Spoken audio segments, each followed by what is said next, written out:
and it looks like I'm going to win. It's tremendous campaigning here in Iowa every single time because you all are among the most powerful, influential people in our country today. I know it doesn't always feel like it. Just living your lives, decide to come and check out the presidential candidate. But I've done the math. Do you know how many Californians each of you is worth? 1,000 Californians each, that's right. Woo! So how many of you are here tonight? I'm going to give a Trumpian estimate. There are 1,500 people. The biggest European has ever seen. There are legitimately 300 to 350 of you here tonight, which would be something like 8 football stadiums full of Californians. That's the power you have to do something the rest of our country only dreams about, which is actually push us in a different direction. Now, if you know anything about me, you know I'm not a career politician. Maybe you've seen the TV ads. Raise your hand if you've seen the TV ads. Good, because we spent a lot of money on those ads. I'm not a career politician. I'm an entrepreneur and problem solver. And I'm running for president to help us address a challenge that we've been struggling with for the last several years. It's a big question that, for whatever reason, we haven't gotten right. And the question is this: why is Donald Trump our president today? More to the point, how did he win Iowa, a purple swing state, by almost 10 points? Now, if you turned on cable news at any point from 2016 to now, you've gotten a series of answers to that question. Go ahead and shout them out. What kind of explanations have we gotten? Russia, racism, emails, Hillary Clinton, Facebook, media. More Russia. Russia again, electoral college. All of these answers kind of mix together into some kind of cocktail saying this is why Donald Trump is our president.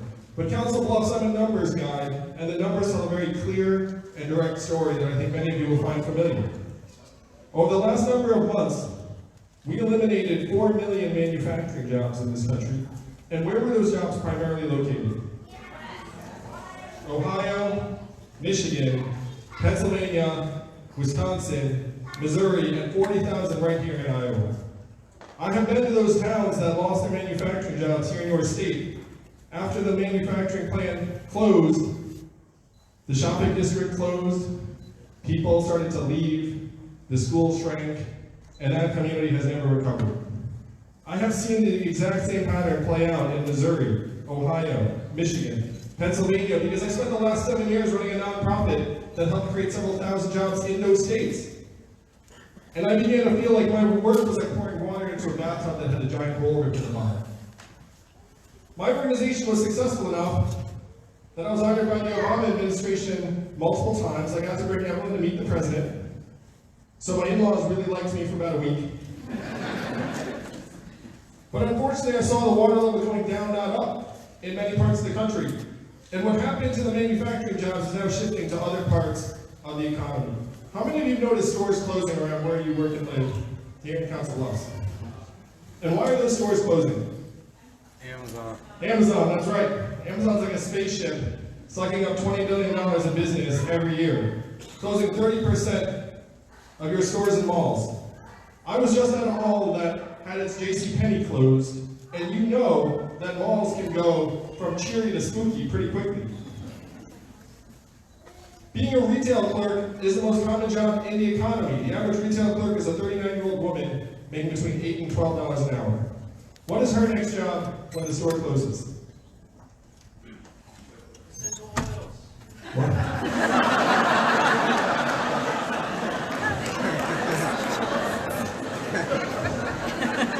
That's great. Essential oils. Essential. I love it. Seize the moment. That's what it is. We're not sure what her next job is going to be, but we do know how much Amazon paid in taxes. How much did Amazon pay in taxes last year? That is the mouth. Mouth. I didn't even have it written down. So that's the math, Council Bluffs. 20 billion out, 30% of your stores closed, you get 0 back. You can see these changes around us, and they're speeding up. When you all call the customer service line of a big company and you get the bot or the software, I'm sure you do the same thing I do, which is you dial 000, say human, representative, human, representative. And so you get someone on the line, raise your hand if that's what you do. Oh yeah, we're all like, a person still works at this company somewhere and I'm going to find them right now. But in 2 or 3 short years, the software will sound like this. Hello Andrew, how are you? What can I do for you?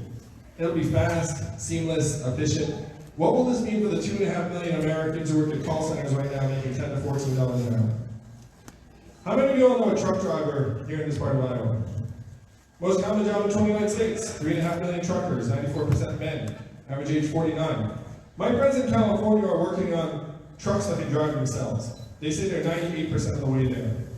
A robot truck just transported 20 tons of butter from California to Pennsylvania 4 weeks ago with no human intervention. Why did they choose butter for this maiden voyage?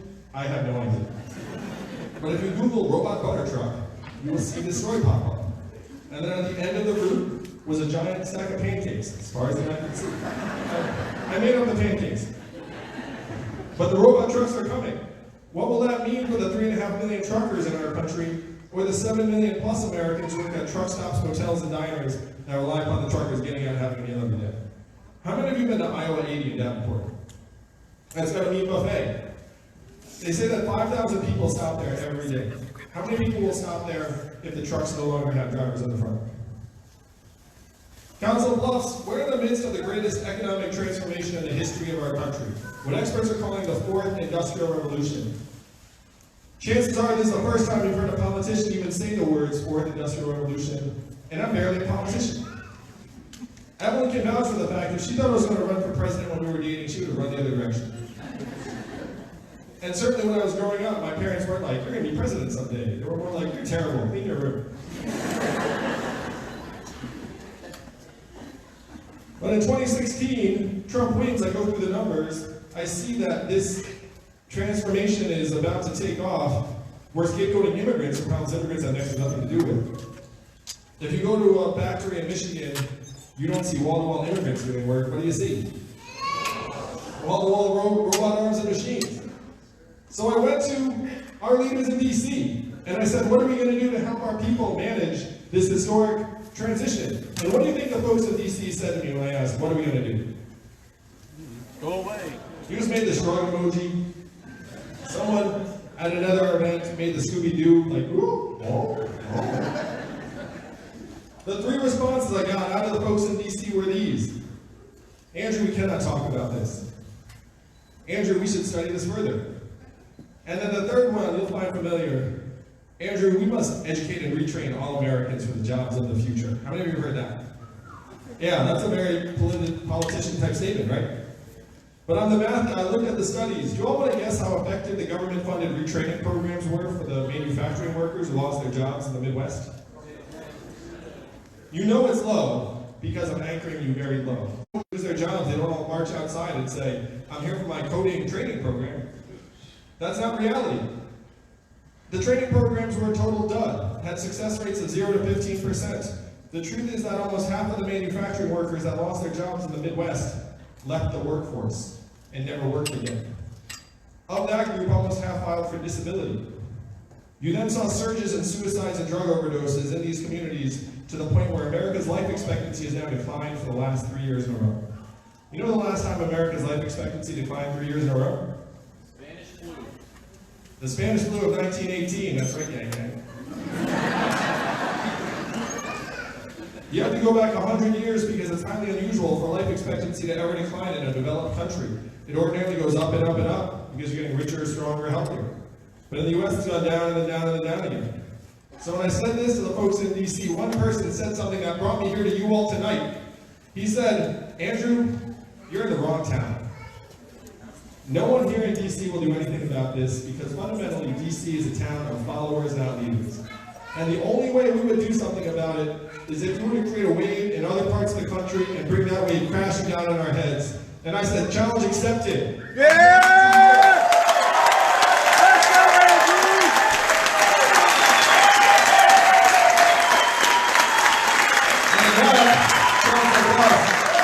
Is how I came to run for president. I stand before you,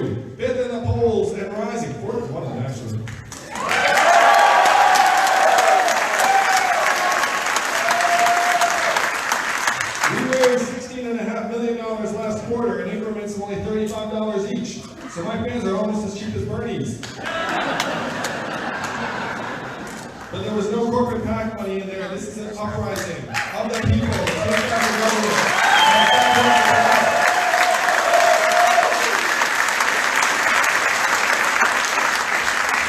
Because we know our government has not been working for us for quite some time.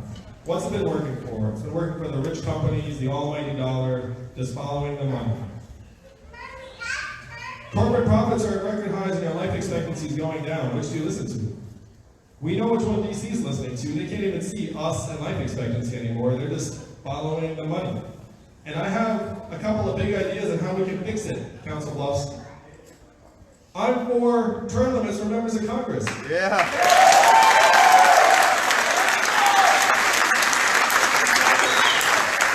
And here's the great part. I have a secret as to how we're going to pass it. I will be your president 1 year from now. Thank you very much, Council Bluffs. Then I will go to Congress and say, hey, your job should be to go to DC, do the people's work, and then go home.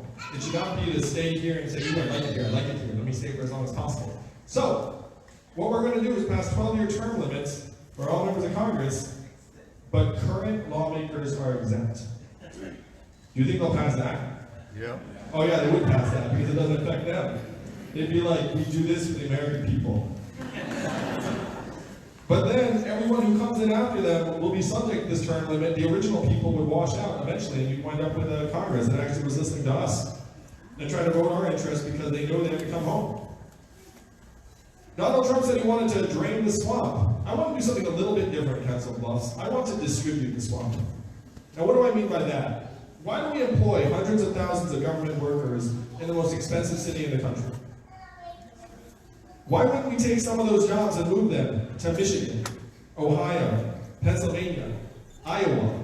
We'd save billions of dollars right off the bat, and I would argue that those agencies would make better decisions because they live someplace normal and not in DC where they just talk to each other all the time. I wish they would.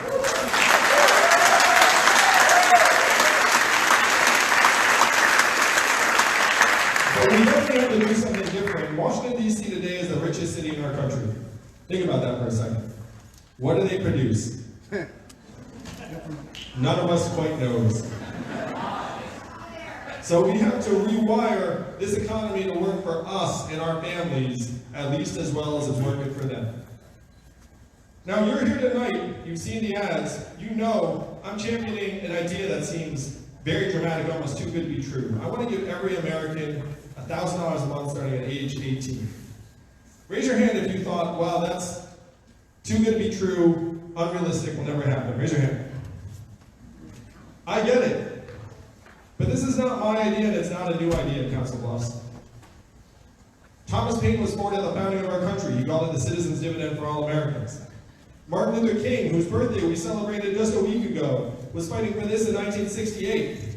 And I know this because I sat with Martin Luther King's son, and he said this is what his father was fighting for when he was killed. 1,000 economists, including Milton Friedman, one of the forefathers of modern economic thought, endorsed this plan in the 1960s.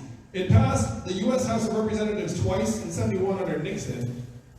And then 11 years later, one state passed a dividend where now everyone in that state gets between $1,000 and $2,000 a year, no questions asked. Now what state is that? Alaska! And how do they pay for it? Oil! And what is the oil of the 21st century?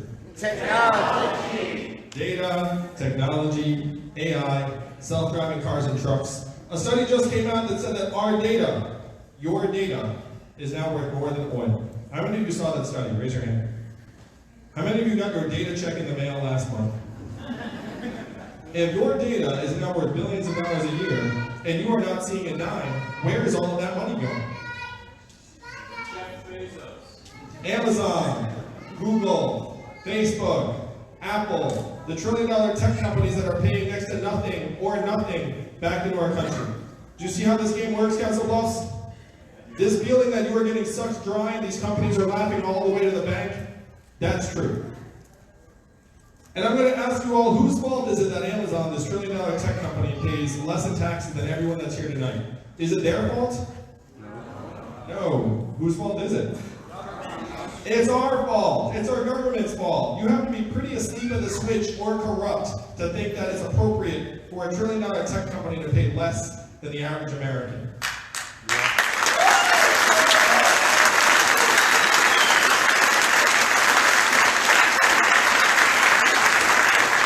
And this is what we are together to change tonight.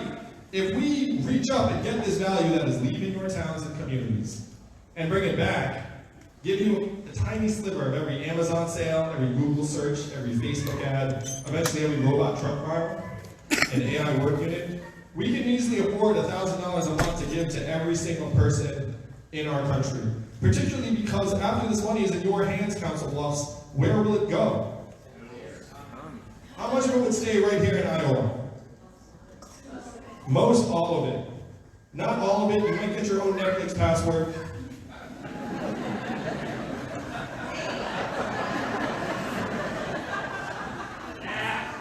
Someone's like, never.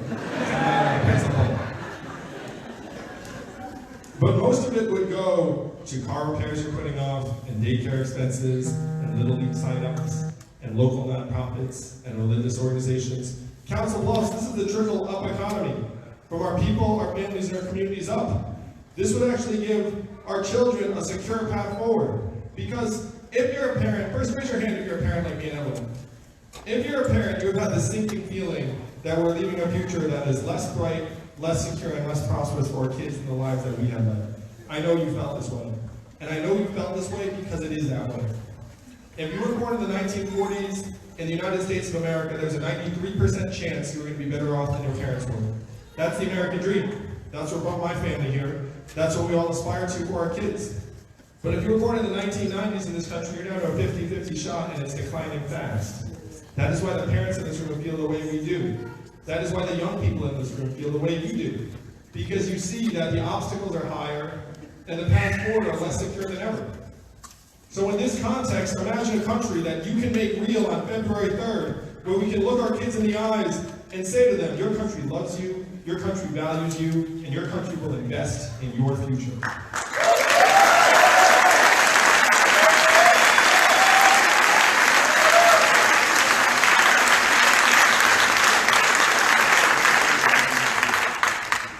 In this context, you realize that this freedom dividend goes from being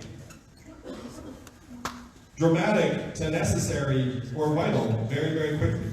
Because our way of life is deteriorating before our eyes, and our paths for our kids are getting less and less secure. We have record high corporate profits in this country right now. You know what else are record highs in the United States of America? Depression, anxiety, overdoses, student loan indebtedness, suicide, mental illness. You know what our record lows right now in the United States of America? Starting a business for a young person, getting married, having a child. These are the things that we associate with a good life for ourselves and our kids, and they are at record lows, even as corporate profits hit record highs. This is what you all have to change on February 3rd. We have to make it so that the economy is working for us and our families. And right now, we've been losing because we've all been conditioned to think that we work for the economy.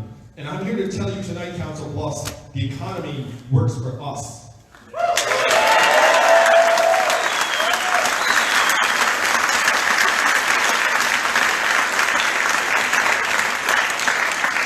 I'm not running for president because I dreamt about being president of the United States. I'm running for president because, like many of you here tonight, I'm a parent and a patriot. I have seen the future that lies ahead for our children, and it is not something I am willing to accept. I will give them better, but I need your help on February 3rd. Let's go!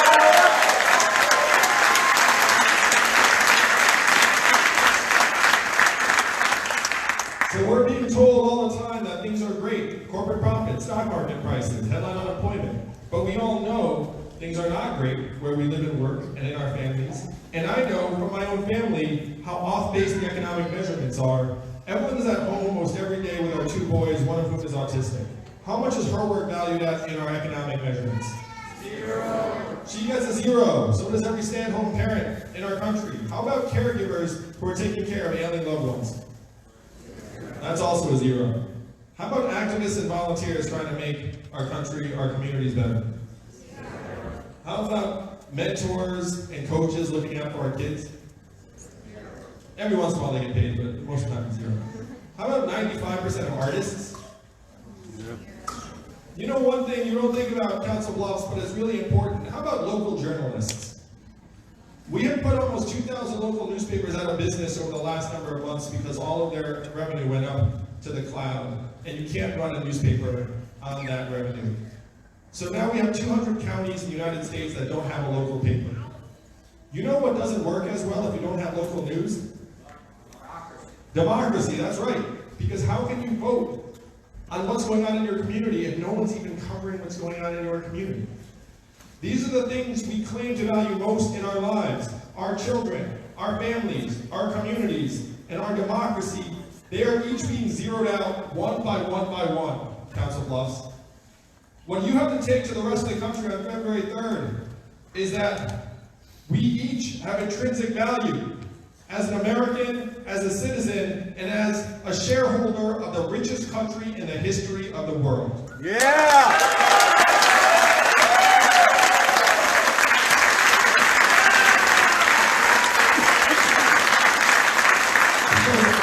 What my wife is worth, I know what my son is worth, and if we persist in seeing us all as economic inputs into the machine, we're going to lose on an epic, catastrophic scale. The technology is getting stronger, smarter, faster every day, and we are people. We're lucky to stay just about the same.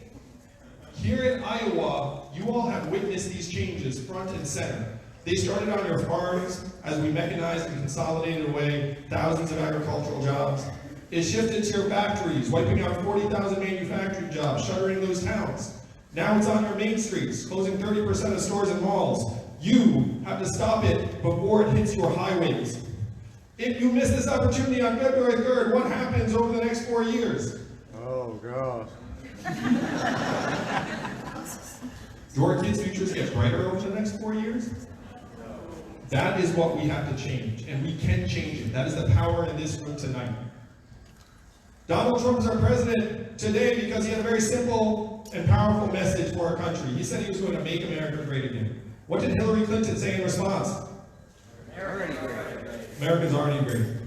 You remember that? It's been a long 3 years, Council Bluffs, I know. But it's now coming to an end. Yeah!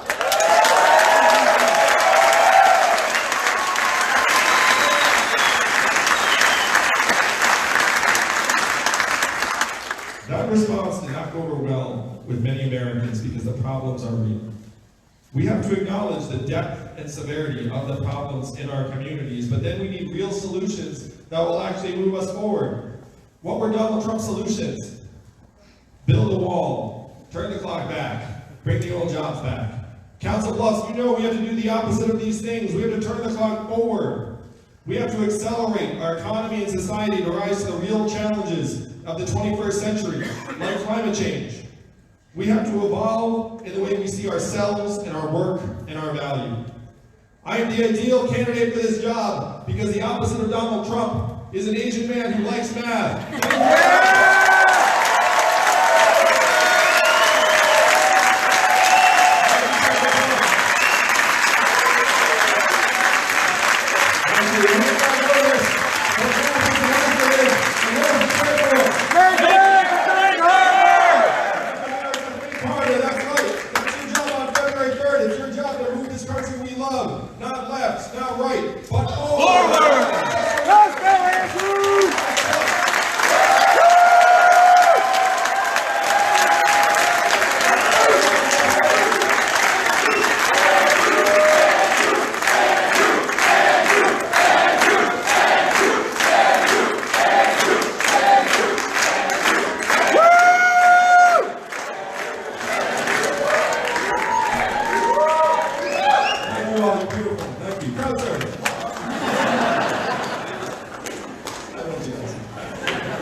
All right, everyone, we've got time to take quick selfies with Andrew. If you would like anything. One question or two? You want to do one question? All right, we'll do a few questions. We got time just for a couple.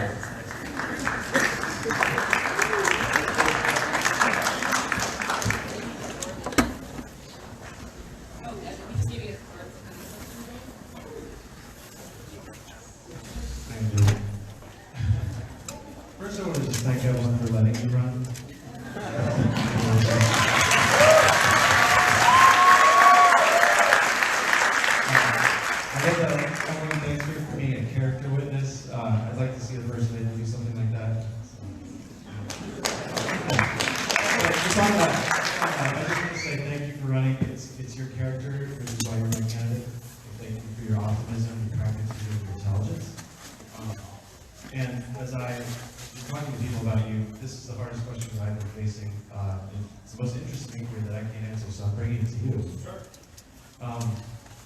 So it's around the ideas of purpose and participation. There are two virtues of patriotism which I feel like we connect with.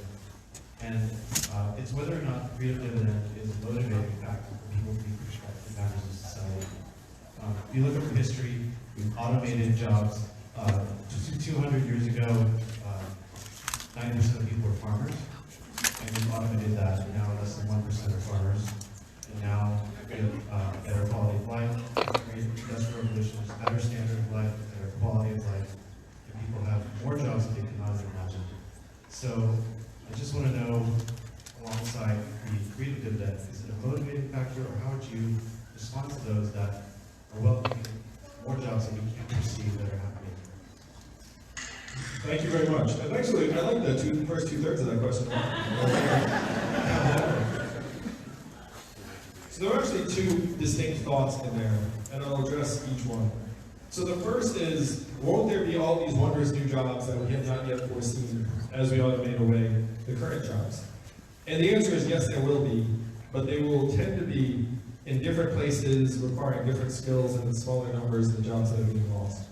And the easiest way to think about it is, if I close 30% of America's malls because of Amazon, are there going to be new shipping jobs and warehouse jobs and some web design jobs? Yes. Are there going to be as many of those jobs as mall retail clerks? Are they going to be in the same part of the country? No. And I looked at the numbers. We are not actually adjusting very well right now in terms of labor market dynamism. If you thought that we were adjusting well, then we would have, for example, people moving for new jobs.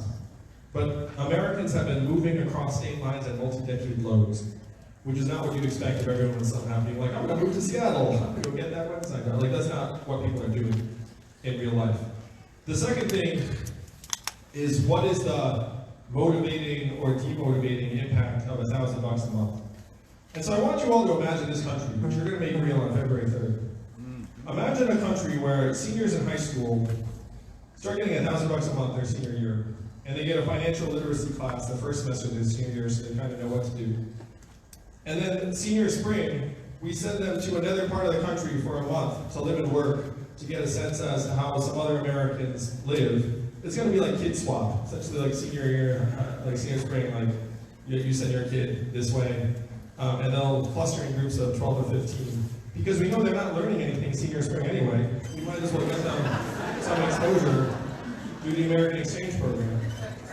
This would be a very dramatic notion of citizenship that would transform the idea for young people. Because right now we're telling young people, great news, you can vote. And young people in Iowa, that's pretty important, but around the country, people are like, I can vote. It's like, my vote's not really going to do the trick. People can tell when you're investing in them and not investing in them. And if you invest in them, they're much more likely to actually feel like, oh, someone believes in me, my country believes in me, let me actually try and do something, maybe even start something. Now, all of that said, I'm a numbers guy, and when people have gotten money, only two groups have worked significantly less. New moms who spend more time with their kids, and teenagers who spend more time in school and graduate from high school at higher levels. I don't think anyone here is mad at either of those two groups, right? Other than that, work levels stay the same, or in some cases go up. So there's a very natural response from human beings when it comes to like everyone gets $1,000 a month. And that goes something like this. I know I would do great things with it, but that person, not so good. You know what I mean? Like, that's just like the human reaction. But it turns out, you know what that person's thinking? The exact same thing. So again, if you're a numbers guy, you see that this does not mitigate work, it actually creates work. And it recognizes the work that is happening in our families and homes and communities every day that right now the market does not have.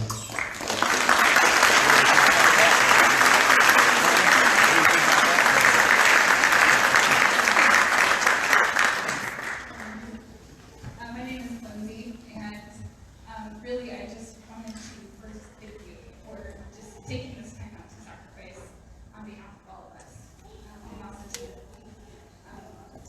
so it's kind of a personal thing. My sister, as of a week ago, it's been 12 years since she died of a drug overdose. She left behind a 2-year-old who's 9, so he's a teenager now. My mom is raising him. And that was just one of generations of that happening in my family. My grandparents raised me for a time as well.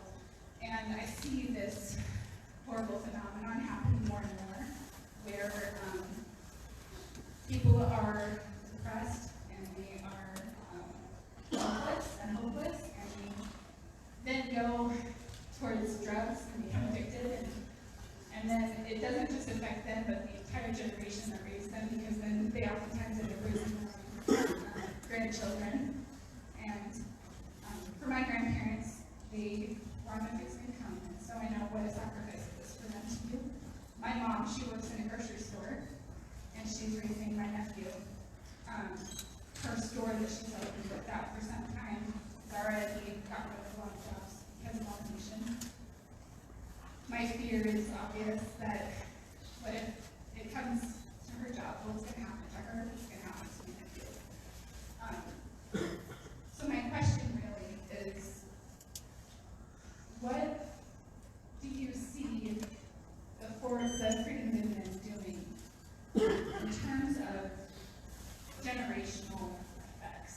Because in my mind,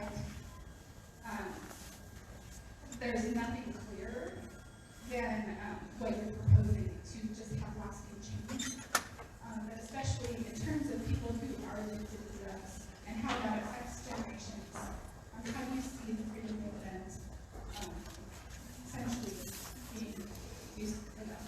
Well, Lindsay, can I give you a hug? Is that okay? First, thank you for sharing. I mean, that's beautiful.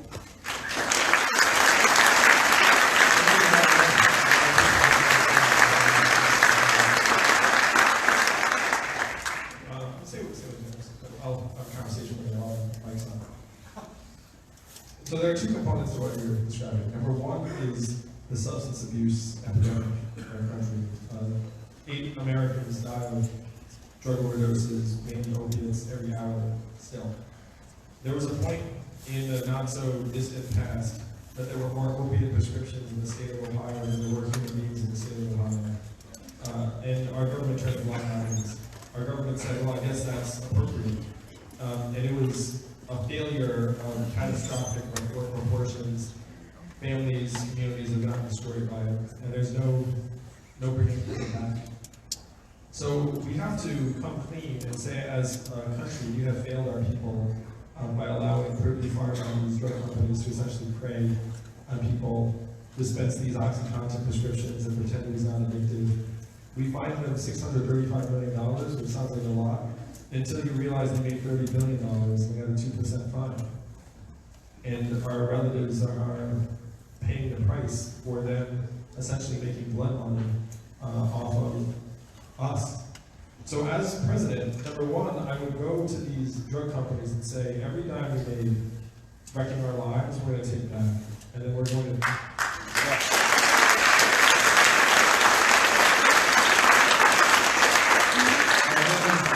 We're going to take all that money and then some and put it back into our community so that anyone who's actually trying to get better and getting seek treatment, money should not be an obstacle for that person. Now, this is not a money problem, this is a human problem. I can't just go wave money and make it better. But money cannot be the obstacle. If you're trying to get healthier and stronger, we have to pay for treatment. Especially because the government turned a blind eye to this and let it happen. If your government screws up at that level, then the least you can do is try to give you a path back. The third thing is, because our government allowed this plague, we have to stop treating it as an individual failure. I would decriminalize opiate use on a personal level. So if you're an addict, we refer you straight to counseling and treatment and not to a jail cell. And let everyone know that's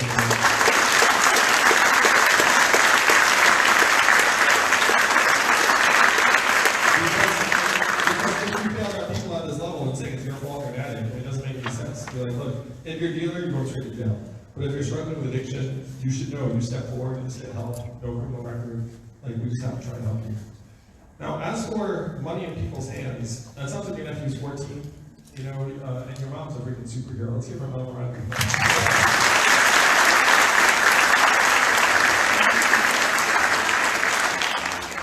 So let's imagine a situation where your mom started getting $1,000 a month, and so her grocery store job if it's precarious, she's not as like frankly stressed out about it, like that to the nth degree.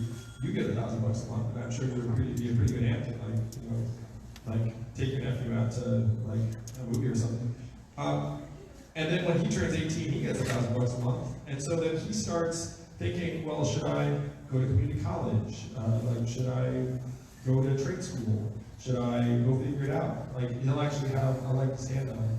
And the problems that we're seeing in our communities, I'm going to say something that's somewhat controversial, but they're very gendered, in the sense that men in particular deal very, very badly with not having a path forward. And we have a real boy and man problem in our country right now. And as the parent of a boy with special needs, I know you have the wrong boy in the wrong school that's not going to support their needs. Things can go very, very bad. And it's generally very, very bad for the boy, but it's also sometimes very, very bad for the family or the community or people around them. So, to me, this freedom dividend starts actually letting our people, letting our children, like your nephew, know that we actually care about them. We actually value them. Because kids, you know, the biggest fear kids have, as far as I can tell as a parent, is that they're worthless. You know, it's like, if a kid feels like they're worthless, then it's very, very tough to somehow reverse that. And we have to let them know that they're actually incredibly valuable. They're our kids, we love them, and we will invest in them. We'll invest in them more than we invest in this corporate welfare that we're letting run amok in this country.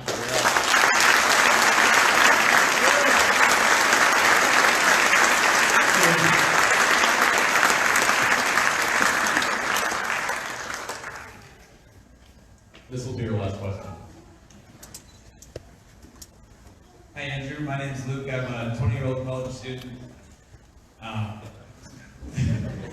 And I'm particularly interested in a certain stance of yours on healthcare. I'm just beginning to get into the healthcare field. I work in my local hospital, and I see a lot of patients who really benefit on care on things like Medicare and Medicaid. But I also feel like there's not a lot of access in America to like, quality healthcare. And I'm interested in what is your plan for making sure that every American has the right to go to an ER without the possibility of being bankrupt? Thank you very much.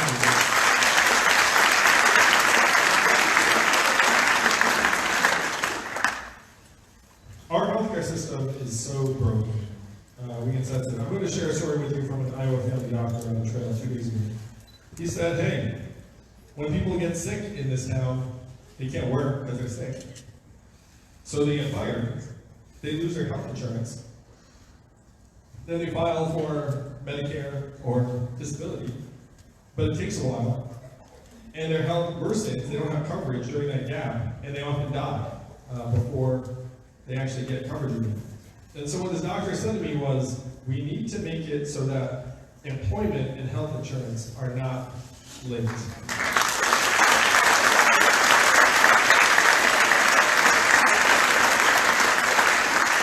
And this is the crux of the problem, and it's an historical accident. It started in World War II because we had pay caps, and then companies said, well, how can I attract workers? So they started bolting on health insurance. And that's how we wound up with health insurance associated with our jobs. It makes no sense, really. I mean, how many of you here today at least thought about changing jobs or even starting something new, but then said, what am I going to do about my healthcare? So if you look at our healthcare system right now, it's like the worst of all worlds. You have massive access problems, you have insurance companies trying to kick you off for pre-existing conditions, and it's keeping us locked in place. It's preventing a lot of people from making decisions that they would otherwise make if they didn't have to worry about their healthcare. So I'm a numbers guy. We spend so much on our healthcare right now, it is staggering. But it's not actually going to make us stronger and healthier. Where's it going? Drug companies, private insurers, device manufacturers. No one in America has ever gotten this letter from their insurance company. Great news, your rates are lower this year. No, they just keep on jacking it up and it's breaking our backs. So as your president, I will push through universal health care as a right of citizenship. Make sure that we just